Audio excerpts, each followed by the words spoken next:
Hi friends, പുതിയൊരു വീഡിയോയിലേക്ക് സ്വാഗതം. ലക്കി രാവിലെ തന്നെ സ്കൂളിൽ പോകാൻ റെഡിയായി നിൽക്കുന്ന കാഴ്ചയാണ് കേട്ടോ ഇത്. ഇതിപ്പം 7:15 കഴിയുമ്പോൾ ഞങ്ങളിവിടെ വരും. ബസ് കുറച്ച് നേരത്തെ വന്നു കഴിഞ്ഞാലും ടെൻഷനില്ലല്ലോ. അങ്ങനെ അത്രയും നേരം ഇവിടെ കിടന്ന് ചാട്ടവും ബഹളമൊക്കെ തന്നെയാണ് ലക്കി. നന്ദ ഒരു 7 മണിയപ്പോൾ തന്നെ സ്കൂളിൽ പോയിട്ടാ. ഇനിയിപ്പോൾ ലക്കീനെ ബസ്സിൽ കയറ്റി വിട്ടിട്ട് വേണം പിന്നെ ഞങ്ങൾ ബ്രേക്ക്ഫാസ്റ്റ് കഴിക്കാൻ. ഏട്ടൻ രാവിലത്തെ ജോലിയൊക്കെ കഴിഞ്ഞിട്ട് വന്നിട്ടുണ്ട്. പിന്നെ ഇത് തന്നെയാണ് കേട്ടോ ലക്കി നന്ദയൊക്കെ കൊണ്ടുപോയത്, പൂരിയും കിഴങ്ങേറിയും. ഇതിപ്പോൾ അവർ രാവിലത്തെ ആ ഒരു ബ്രേക്ക്ഫാസ്റ്റ് എന്ന രീതിയിലാണ് കേട്ടോ സ്കൂളിൽ കൊണ്ടുപോകുന്നത്. ഒരു ഉച്ചയൊക്കെ ആകുമ്പോൾ രണ്ടുപേരും തിരിച്ചു വരുവേ.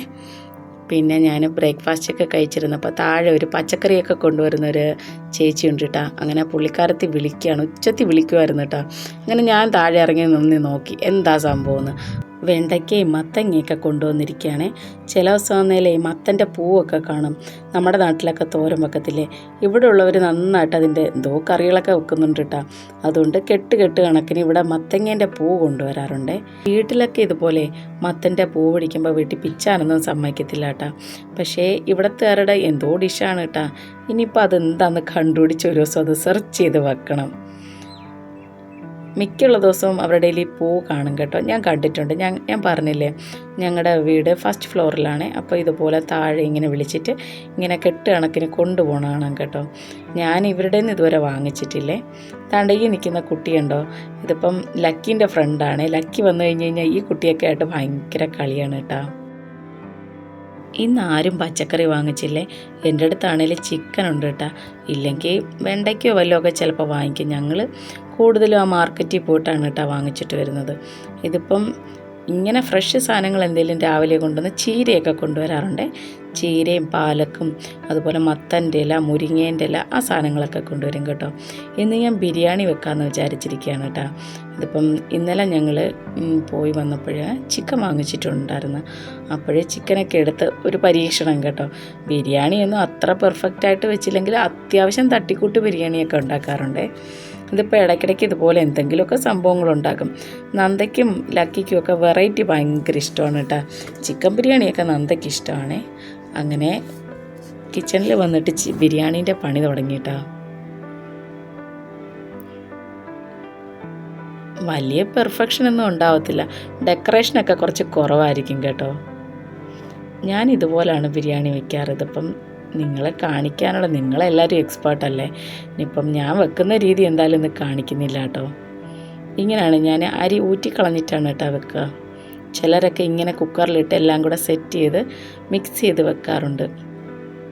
അങ്ങനെ ബിരിയാണിയൊക്കെ വെച്ച് കഴിഞ്ഞ ആ ഒരു ടൈമിൽ ലക്കി വന്നിട്ടുണ്ടായിരുന്നു കേട്ടോ.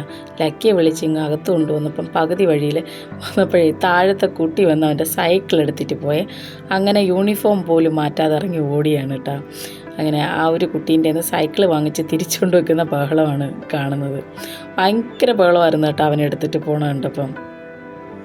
പിന്നെ അതൊക്കെ കഴിഞ്ഞിട്ട് വീണ്ടും പോരുന്ന് കളിക്കുകയാണ്. എത്ര വിളിച്ചിട്ടും ഇന്ന് കയറി വരുന്നില്ല കേട്ടോ. ഈ കുട്ടീൻ്റെ ഇവൻ വേറെ സ്കൂളിലാണ് കേട്ടോ. ഞാനിതുപോലെ ഉച്ചയ്ക്കൊന്നും ലക്കിയെ കളിക്കാൻ വിടാറില്ല കേട്ടോ. ഇതിപ്പം സൈക്കിൾ കണ്ടതിൻ്റെ പേരിൽ ഇറങ്ങിപ്പോയതും പിന്നെ കളിയും അങ്ങ് തുടങ്ങുകയാണേ. ഈ വെള്ള ഡ്രസ്സല്ലേ, പിന്നെ മൊത്തം ജള്ളയും അഴുക്കുമൊക്കെ ആയിട്ട് കൊണ്ടുവരും. ഉരച്ചാൽ പോലും വൃത്തിയാവത്തില്ല കേട്ടോ. അങ്ങനെ കുറേ പ്രാവശ്യം വിളിച്ച് അവസാനം വന്ന് പിന്നെ ഞങ്ങൾ ഫുഡൊക്കെ കഴിച്ചേ. അത് കഴിഞ്ഞിട്ട് നന്ദയ്ക്ക് പുസ്തകം വാങ്ങിക്കാൻ പോയിട്ടുണ്ടായിരുന്നു കേട്ടോ. ആൾക്കൊരു ഗൈഡ് വേണമെന്ന് 2 ദിവസം കൊണ്ട് പറയുന്നുണ്ടായിരുന്നേ. അങ്ങനെ ഏട്ടൻ ഇന്ന് കുറച്ച് നേരത്തെ വന്നിട്ട് ഞങ്ങൾ മാർക്കറ്റിലോട്ട് പോയിട്ട് ഗൈഡ് വാങ്ങിക്കാൻ പോയതാണേ. ഞങ്ങളുടെ വീടിനടുത്തൊന്നും ഇതുപോലെ കടകളൊന്നും ഇല്ലാത്തതുകൊണ്ട് ഇങ്ങനെ ടെക്സ്റ്റ് ബുക്കോ എന്തെങ്കിലുമൊക്കെ വാങ്ങിക്കണമെങ്കിൽ വലിയ മാർക്കറ്റിൽ തന്നെ പോയേ പറ്റുള്ളൂ കേട്ടോ. വീടിനടുത്തൊക്കെ കുഞ്ഞു കുഞ്ഞു കടകളും അങ്ങനെയുള്ള സംഭവങ്ങളുമാണ്. ഇങ്ങനെ വലിയ കുട്ടികളുടെ പുസ്തകങ്ങളോ അല്ലെങ്കിൽ ക്ലാസ് ടെസ്റ്റുകളോ അങ്ങനെയൊന്നും കിട്ടത്തില്ല. കോപ്പിയൊക്കെ ആണെങ്കിൽ ഓക്കെ. അങ്ങനെ ഞങ്ങൾ അതൊക്കെ വാങ്ങിച്ച് ഇങ്ങനെ വരുന്ന വഴിക്ക് ഭയങ്കരമായിട്ട് കൊട്ടും പാട്ടും ഒക്കെ കേട്ട് കേട്ടോ. അങ്ങനെ ഞാൻ വെറുതെ വിട്ടില്ല, ഞാനും ഇറങ്ങി നോക്കി എന്താ സംഭവം എന്നറിയാമല്ലോ. ഇവിടെ പല പല ആഘോഷങ്ങളാണ് കേട്ടോ. എല്ലാത്തിനും അവരിതുപോലെ റോഡിൽ ഇങ്ങനെ കൊട്ടും പാട്ടും ഒക്കെ ആയിട്ട് പോവേ. ഇന്നാൾക്ക് തന്നെ ഞാൻ 2-3 വീഡിയോ ഇട്ടില്ലായിരുന്നു. അവരുടെ എന്തൊക്കെയോ മറ്റേ അവരുടെ കാസ്റ്റ് ബേസ് ആയിട്ടുള്ള സംഭവങ്ങളാണ് കേട്ടോ. ഇന്നും അങ്ങനെ എന്തെങ്കിലും ഒക്കെയാണെന്ന് വിചാരിച്ചിട്ട് ഇറങ്ങിയതാണ്. കല്യാണം ഇതുപോലാണ് കേട്ടോ, രാത്രിയിൽ ഇങ്ങനെ പാട്ടും ഒക്കെ ആയിട്ട് പോകും. അങ്ങനെ ഇന്ന് ഇറങ്ങി പോയതാണ്, എന്താ സംഭവം എന്നറിയാൻ പോയതാണ് കേട്ടോ. ഭയങ്കര ആഘോഷവും കുട്ടികളെല്ലാം നല്ല ഡാൻസൊക്കെ ആയിരുന്നേ. കാണാനൊക്കെ നല്ല രസമുണ്ടായിരുന്നു കേട്ടോ. എൻ്റെ വീഡിയോ പുതുതായി കാണുന്ന ആരെങ്കിലും ഉണ്ടെങ്കിലേ ലൈക്ക് ചെയ്ത് സബ്സ്ക്രൈബ് ചെയ്ത് ഹൈപ്പ് ചെയ്യുന്നവരെ മറക്കല്ലേ. നിങ്ങളുടെ സപ്പോർട്ട് ഉണ്ടെങ്കിൽ എനിക്കിതുപോലെ മുന്നോട്ട് പോകാൻ പറ്റുള്ളൂ കേട്ടോ. നിങ്ങൾ ഇതുവരെ തന്ന എല്ലാ സപ്പോർട്ടിനും ഒരുപാട് താങ്ക്സ് ഉണ്ട്. ഇനി ഞാൻ നിങ്ങളിൽ നിന്ന് ഇതുപോലെ പ്രതീക്ഷിക്കുന്നുണ്ട് കേട്ടോ. ഇവിടുത്തെ ആരുടെ ഒരു ക്വാളിറ്റിയാണ്, പക്ഷേ എനിക്കത് ഒരുപാട് ഇഷ്ടമാണ് കേട്ടോ. ഇതുപോലെ എന്ത് ആഘോഷം ഉണ്ടെങ്കിൽ ഇതുപോലെ ഭയങ്കരമായിട്ട് ഡാൻസും പാട്ടും ഒക്കെ ആയിട്ട് നല്ല രസമാണ് കേട്ടോ കാണാൻ. അതിപ്പം അവരവരുടെ കയ്യിലുള്ള കാശിനനുസരിച്ചിട്ട് ഇതുപോലെ അവർ ആഘോഷിക്കാറുണ്ട്.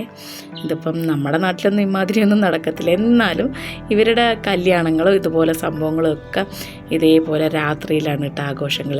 ഞങ്ങൾ മിക്കുള്ള ദിവസം ഇതുപോലെ മാർക്കറ്റിലൊക്കെ ഇങ്ങനെ ഓരോ സാധനങ്ങൾ വാങ്ങിക്കാനാണ് കേട്ടോ വരുന്നത്. അപ്പോൾ ഇങ്ങനെ ഓരോ കാര്യങ്ങൾ കാണാറുണ്ട്. ആദ്യമൊക്കെ ഞാൻ ഇതുപോലെ വീഡിയോ ഒന്നും എടുക്കാറില്ലായിരുന്നു കേട്ടോ. ഇപ്പം ഞാൻ ഈ ഒന്നും മിസ് ചെയ്യാറില്ല.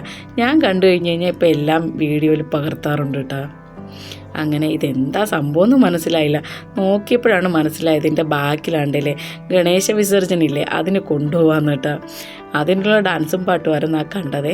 താണ്ട് ആ ഭഗവാനെ എന്ത് രസമാണ്. ഈ ഭഗവാന്റെ മുഖം നോക്കുമ്പോൾ നല്ല ക്യൂട്ടായിട്ടുണ്ട് കേട്ടോ. എനിക്ക് ഈ ഗണപതിയെ ഭയങ്കരമായിട്ട് ഇഷ്ടമായേ. ഞാനിപ്പം ഈ ഒരു വർഷം തന്നെ ഇപ്പം ഈ ഒരു 3-4 ദിവസത്തിനുള്ളിൽ ഒരുപാട് ഗണപതി വിഗ്രഹങ്ങളൊക്കെ കണ്ടിട്ടുണ്ടായിരുന്നേ. പക്ഷേ ഈ ഒരു സൗന്ദര്യം എനിക്ക് തോന്നുന്നു ഈ ഒരു ഗണപതിക്ക് മാത്രമേ ഉണ്ടായിട്ടുള്ളൂ കേട്ടോ. എനിക്ക് ഈ ഗണപതിയുടെ ആ മുഖമില്ലേ ഭയങ്കരമായിട്ടങ്ങ് ഇഷ്ടപ്പെട്ടേ. ഇവർ കൊണ്ടുപോവാണ് കേട്ടോ ഇതുപോലെ കടലിലൊഴുക്കാൻ.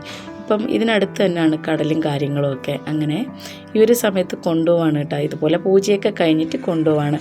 ഞാനിതിന് മുന്നേ തന്നെ ഒരു വീഡിയോ ഇട്ടിട്ടില്ലായിരുന്നു. ഇതിപ്പം ഞങ്ങൾ കൊണ്ടുവന്ന് കണ്ടിട്ടുണ്ടായിരുന്നു കേട്ടോ. അപ്പോഴൊന്നും വീഡിയോ എടുക്കാൻ പറ്റില്ല, ഭയങ്കര തിരക്കായിരുന്നേ. പക്ഷേ ഈ ഒരു ഡാൻസ് പോലൊന്നും അവരുടെ അടുത്തില്ലായിരുന്നു കേട്ടോ. ആദ്യം ഞാൻ വിചാരിച്ച കല്യാണമായിരിക്കുമെന്നേ. ഇവരുടെ ഒഡീഷക്കാർക്ക് ഒരുപാട് ഇതുപോലെ കാസ്റ്റ് ബേസ് സംഭവങ്ങളുണ്ട് കേട്ടോ. നമുക്ക് ഒരുപാട് കാണാൻ കിട്ടും ഇതുപോലെ വഴിയെ വരുമ്പം. അതൊക്കെ കഴിഞ്ഞിട്ട് താണ്ടെ വീണ്ടും ഇങ്ങ് മാർക്കറ്റിലോട്ട് വന്നപ്പോൾ ഇവിടെ അടുത്ത ഗണപതിയെ കൊണ്ടുവന്നു കേട്ടോ. നോക്ക്, ഈ ഗണപതി മറ്റേ ഗണപതിയായിട്ട് നല്ല വ്യത്യാസമുണ്ട് കേട്ടോ. എനിക്ക് ആ മറ്റേ ഗണപതി അങ്ങോട്ട് എത്ര പറഞ്ഞിട്ടും അങ്ങോട്ട് തീരുന്നില്ല കേട്ടോ. ആ ഗണപതിൻ്റെ ആ മുഖത്തെ സൗന്ദര്യം. അതുകൊണ്ട് ഇവിടെ അടിപൊളി ഡാൻസ്. മറ്റേത് കുട്ടികളാണെങ്കിൽ ഇവിടെ വലിയവരാട്ടോ ഡാൻസ്. ആ വെള്ള ഉടുപ്പിട്ട് ആ ചേട്ടൻ്റെ ഡാൻസ് ഉണ്ടോ ഭയങ്കരമായിട്ട് പുള്ളിക്കാരൻ കളിക്കുന്നുണ്ടായിരുന്നു കേട്ടോ. എന്തൊക്കെയോ മോഡലിലാണ് ഡാൻസ് കളിക്കുന്നത്.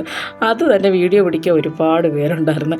ആ വെള്ള ഉടുപ്പിട്ട് ആ ചേട്ടൻ്റെ ഡാൻസ് എനിക്ക് തന്നെ അവിടെ നിന്നിട്ട് ഭയങ്കരമായിട്ട് ചിരി വന്നു കേട്ടോ. ആ ചേട്ടൻ്റെ എക്സ്പ്രഷനൊക്കെ കണ്ടപ്പോൾ അതിനോടൊപ്പം കളിക്കാൻ കുറേ പേരും ഉണ്ടായിരുന്നേ. ഇതും ഗണപതി അതുപോലെ ഒഴുക്കാൻ കൊണ്ടുപോവാണ് കേട്ടോ. ഇത് അടിപൊളി സിനിമാ പാട്ടൊക്കെ ഇട്ടിട്ടാണ് കേട്ടോ ഡാൻസ് കളിക്കുന്നത്. പക്ഷേ അതുപോലെ പകർത്തി വെക്കാൻ എനിക്കൊരു ബുദ്ധിമുട്ടുണ്ട് കേട്ടോ. കോപ്പിറൈറ്റ് കിട്ടിയാലോ എന്നൊരു പേടി. അങ്ങനെ പാട്ടൊക്കെ ഞാൻ ചെറുതായിട്ടൊന്ന് മാറ്റിയിട്ടുണ്ട് കേട്ടോ. ഈ ചേട്ടൻ കാണിക്കുന്ന ആ ഡാൻസിനെല്ലാം ആ ഒരു പാട്ടിനനുസരിച്ചുള്ള എക്സ്പ്രഷൻ തന്നെയാണ്. ഇത് കാണാൻ തന്നെ നിറയെ പേരുണ്ടായിരുന്നു. ഇവരുടെ ഗണപതിയുടെ മുഖം കണ്ടോ, ഇതുപോലാണ് ഓരോ ഗണപതികളുടെ അവർ ആ ഡിസൈൻ ചെയ്ത് വെച്ചിരിക്കുന്നത്. ഓരോ പ്രതിമകളുമേ ഇവിടെ ഉള്ളവരെന്ത് ഭംഗിയായിട്ടാണെന്ന് ഉണ്ടാക്കുന്നത്. ഇനിയിപ്പോൾ ദുർഗാപൂജ വരുമല്ലേ, അപ്പോഴേ ദേവികളുടെ വിഗ്രഹങ്ങൾ ഇപ്പോഴേ സ്റ്റാർട്ടായിട്ടോ ദേവികളുടെ ഇതുപോലെ വിഗ്രഹങ്ങൾ ഉണ്ടാക്കി വെക്കാൻ. ഇതിന് തന്നെ ഒരുപാട് ജോലിക്കാരൊക്കെ ഇവിടെ ഉണ്ട് കേട്ടോ.